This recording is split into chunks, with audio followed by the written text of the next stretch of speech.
மக்களே, என்ன சொல்லணும்னா, தாயைச் சிறந்த கோவிலும் இல்லை, தந்தை சொல் மிக்க மந்திரம் இல்லை. ரைட், ஓகே, ஆமாம், நான் ஒத்துக்கிறேன்.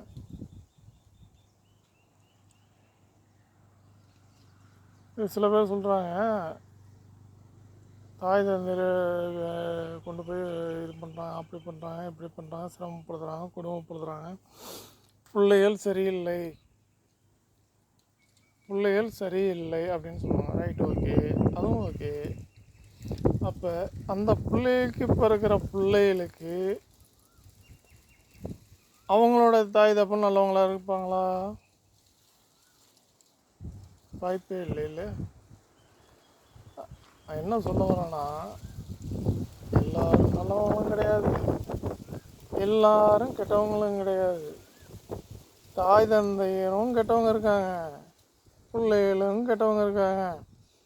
தாய் தந்தவங்களும் நல்லவங்களும் இருக்காங்க, பிள்ளைகளும் நல்லவங்களும் இருக்கிறாங்க. ஒன்று அப்படின்னா ஒன்று இப்படி மாறி போயிடும். நல்லவங்களுக்கு பிறங்குற பிள்ளைங்க கெட்டவங்களாக மாறிடுறாங்க, கெட்டவங்களுக்கு பிறக்கிற பிள்ளைங்க நல்லவங்களாக மாறுறாங்க.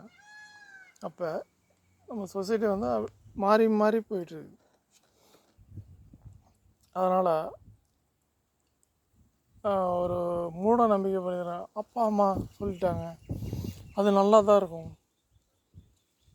புள்ள தான் ஏதோ தப்பு பண்ணியிருக்கான் அப்படின்னு ஒரு முடிக்கு வராதிங்க.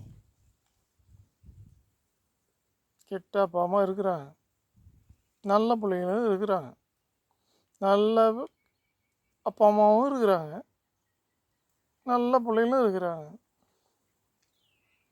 கெட்ட அப்பா அம்மா இருக்கிறாங்க, கெட்ட பிள்ளைகளும் இருக்கிறாங்க. அது மாறி மாறி வரும். அதுக்காக ஒரே அடியாக போட்டு துணிச்சு தாயினா தெய்வம், தகப்பன்னா தெய்வம், தாயினா கோயில், என்ன இது? இந்த லாஜிக் எனக்கு புரியவே இல்லைங்க. தாய் தந்தை நல்லவங்கன்னா கண்டிப்பாக புள்ள கெட்டவனாக இருக்கணும், அப்போ தான் நல்லவங்களாவாங்க. அந்த பிள்ளைக்கு இப்போ இருக்கிற புள்ள எப்படி அதனுடைய தாய் தந்தை எப்படி நல்லவனு சொல்ல முடியும்?